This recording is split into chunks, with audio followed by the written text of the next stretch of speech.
তন্ময় ভট্টাচার্যের সঙ্গে তৃণমূল কাউন্সিলরের তর্ক ও ধাক্কাধাক্কি, ঘাসফুল কর্মীদের সঙ্গে দফায় দফায় অশান্তি সজল ঘোষের। বিজেপি অফিসে ভাঙচুর, মাথা ফাটল বিজেপি কর্মীর।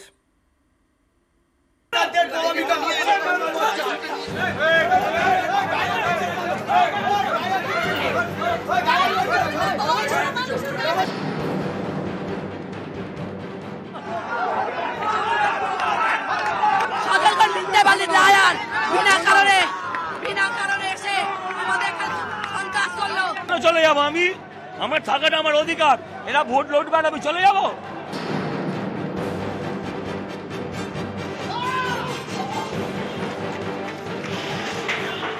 শনিবার লোকসভা ভোটের সপ্তম তথা শেষ দফা। এদিনই বরানগর বিধানসভা আসনে উপনির্বাচন। এখানে ত্রিমুখী লড়াই। তৃণমূলের সায়ন্তিকা বন্দ্যোপাধ্যায়, বিজেপির সজল ঘোষ এবং সিপিআইএম এর তন্ময় ভট্টাচার্য। ভোটের দিন সকাল থেকে ময়দানে নামেন তন্ময়। এদিন তিনি 61 ও 62 নম্বর বুথে গেলে উত্তেজনা ছড়ায়। ভোটারদের প্রভাবিত করার অভিযোগে গো ব্যাক স্লোগান তোলে তৃণমূল।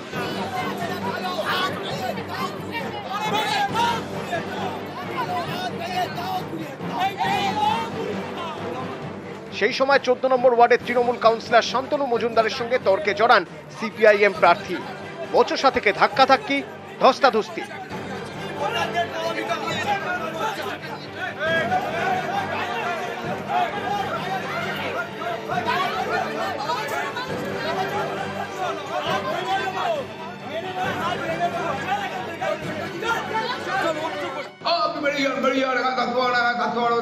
এই করতে করতে বচসা, এইবার তারা গো ব্যাক স্লোগান, মেজো আমায় একটা ধাক্কা মারে, আমার বাদিক দিয়ে এসে আমাকে দুটি খুশি মারে। তখন আমি মেজর গলার উপর হাতটা রাখি।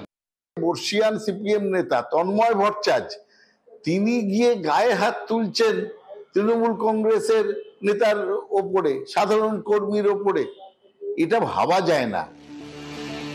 বিজেপির সজল ঘোষও এদিন কোমর কষে ময়দানে।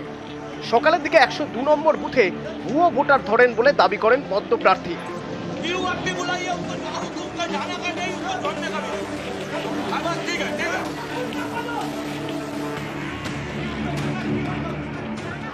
কোথাও থেকে অভিযোগ পেলেই সেখানে ছুটে গিয়েছেন সজল ঘোষ। বারবার শুনেছেন তৃণমূলের স্লোগান।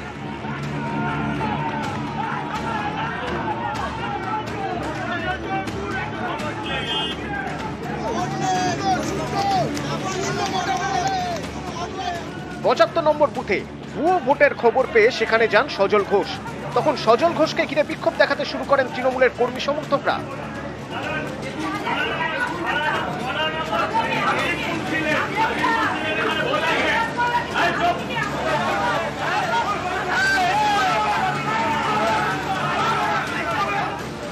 ওঠে গো ব্যাক স্লোগান।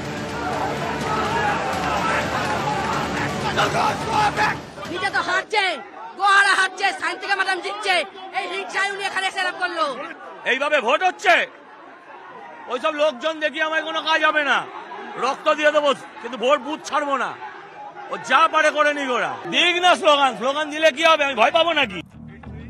ভোটের স্লগ ওভারে রক্ত ঝরল বরানগরে। 102 নম্বর ওয়ার্ডে মেরে মাথা ফাটিয়ে দেওয়া হয় এক বিজেপি কর্মীর।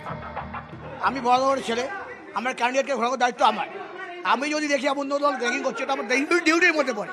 আমি ওখানে র্যাগিং আটকাতে গেছি, আমাকে ঘরেই ভাই মারধর করেছি, ক্যান্ডিডেটকে মারধর করেছি, গাড়িও মরে। বিজেপির পার্টি অফিসে আশ্রয় নিতে গেলে সেখানেও ভাঙচুর চালানো হয়। তৃণমূলের দিকে আঙুল তুলেছে বিজেপি। তৃণমূল অবশ্য মানতে নারাজ।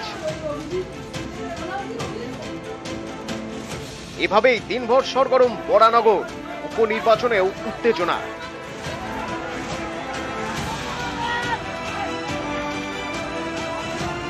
নিউজ 18 বাংলা।